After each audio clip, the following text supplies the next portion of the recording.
नमस्कार जी। मधु वशिष्ठा की कहानियाँ यादों की कड़ी में मैं जो अगली कहानी लेके आई हूँ, इसका नाम है यह विश्वास है या विश्वासघात।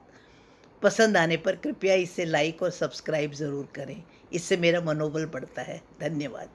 ससुराल में हालांकि राघव की 2 बहनें और 1 भाई और भी था, लेकिन फिर भी राघव के माता पिता ने अपनी बहू को गहने बहुत मन से गढ़वाए थे। जब राघव की सिलेक्शन हैदराबाद के लिए हुई तो नीता ने अपने सारे गहने सासू माँ के पास रखवा दिए थे।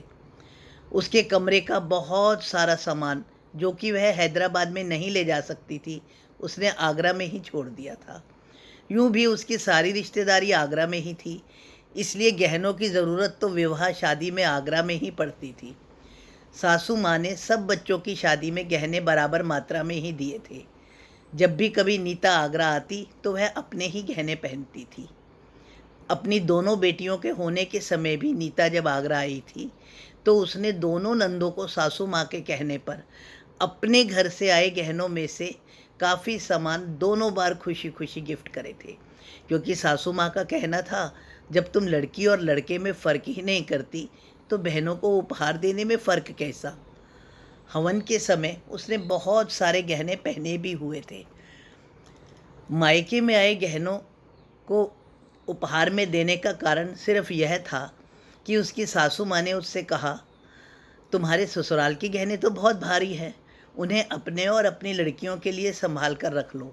अपने मायके के गहनों में से ही राघव की बहनों को उपहार स्वरूप दो। सासू माँ जब भी हैदराबाद आती तो कुछ गहने नीता के पहनने के लिए भी लाती थी। उन्हें हमेशा बहुओं का गहने पहने ओढ़े बहुत अच्छा लगता था और वो हमेशा यह वाली बात ज़रूर कहती थी कि मैंने तो हर बच्चे को बराबर गहने दिए हैं। जाते हुए नीता उन्हीं गहनों को संभाल कर रखने के लिए उन्हें वापस कर देती थी। क्योंकि अब नीता भी हैदराबाद में ही नौकरी करने लगी थी, इसलिए वह बिल्कुल नहीं चाहती थी कि अपने सारे गहने हैदराबाद में किराए के मकान में रखे जाए। फिर बार बार आगरा आने जाने में गहने संभालना मुश्किल भी हो जाता है।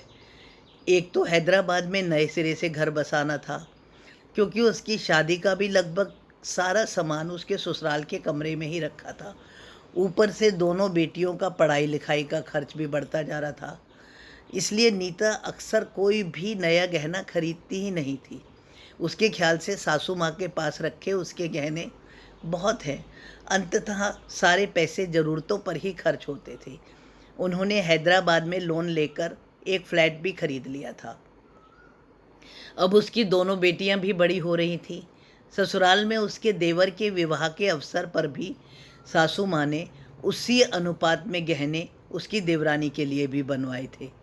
विवाह के अवसर पर आगरा में जब वह गए तो उन्हीं गहनों में से उसकी बेटियों ने भी पहन लिए थे। वापस आते हुए हमेशा के जैसे उसने अपने सारे गहने सासू माँ को ही लौटा कर रखने के लिए दे दिए थे।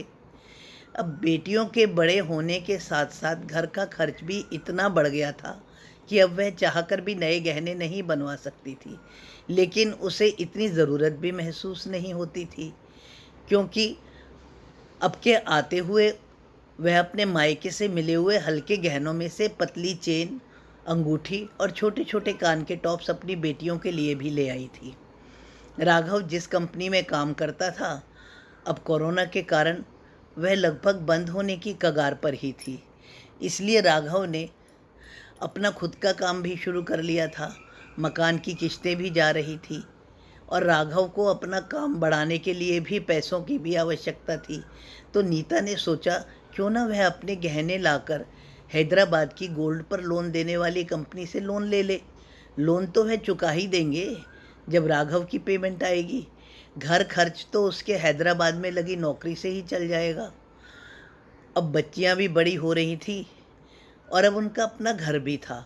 हैदराबाद जैसी जगह में अभी भी गोल्ड का ही चलन था। नीता ने सोचा, अब कि जब वह आगरा जाएगी तो अपने सारे गहने लेकर आ जाएगी। हैदराबाद में ही अपना घर और बिजनेस होने के कारण अब तो वहाँ पर भी उनको किसी न किसी समारोह में जाना पड़ता ही था। अब की छुट्टियों में जब वो लोग आगरा गए तो नीता ने सासू माँ से अपने सारे गहने देने का आग्रह किया। सासू माँ ने जवाब दिया, तुम्हारे गहने बचे ही कहाँ हैं। चूड़ियाँ और अपने काफ़ी गहने तो तुमने लड़कियों के होने पर राघव की बहनों को ही दे दिए थे। बाकी बचे छोटे मोटे टॉप्स या अंगूठियाँ, वो तुम अपनी बहनों को या ससुराल में किसी की भी शादी होने पर उपहार स्वरूप देती ही आई हो। पिछली बार राघव की बुआ की बेटी के कन्यादान पर तुम्हारे कहने पर ही तो मैंने तुम्हारे मायके से मिली हुई झुमकी तुम्हारी तरफ से उन्हें उपहार स्वरूप दी थी। हाँ, वो तो मुझे पता है मम्मी, लेकिन वो गहने तो मेरे घर से आए हुए थे ना। आपने ही तो कहा था कि हमारे द्वारा तुमको दिया हुआ सामान भारी और अच्छा है, इसलिए बहनों को अपने मायके के ही गहने दे दो। मैं तो वही गहने मांग रही हूँ जो कि आपने मेरी शादी पर दिए थे और वापस रखते हुए कहा था मैं तेरे गहने अलग ही संभाल कर रख रही हूँ। अचानक से सुर बदलते हुए सासू माँ ने कहा, यह मेरा सामान है और मेरी मर्जी, मैं किसी को भी दूँ। राघव के छोटे भाई की पत्नी मेरे साथ रहती है, इसलिए मैं तो सारा सामान उसी को ही दूंगी। तुम दोनों जहाँ कमा रहे हो वहाँ ही अपना बनाओ। नीता ने लगभग गिड़गिड़ाते हुए कहा, यह बात आप हमें पहले ही बता देती तो हम बहनों को या किसी को भी उपहार देते हुए इस बात का ख्याल तो रखते। आपने तो हमेशा यही कहा कि तुम्हारे गहने तो तुम्हारे ही हैं और ज़रूरत पड़ने पर तुम्हारे ही काम आएंगे। आप तो यह तक कह रही थी कि तुम्हारी लड़कियों का काम भी इन गहनों से चल जाएगा। यही तो कारण है कि हमने देवर जी की शादी या बहनों की शादी में किसी में भी खर्च करते हुए और उपहार देते हुए कभी कुछ सोचा ही नहीं। उस समय जब हम हैदराबाद में आए थे तो इनके कहने पर भी मैंने कभी कोई गहना अपने जन्मदिन पर या एनिवर्सरी पर कभी भी नहीं बनवाया, यह सोच कर के कि गहने तो मेरे पास में बहुत हैं, ज़रूरत का सामान ही बना लेते हैं। और अब तो मेरी लड़कियां भी बड़ी हो रही हैं, मैं तो गहनों से पूर्णतया खाली हो गई हूँ।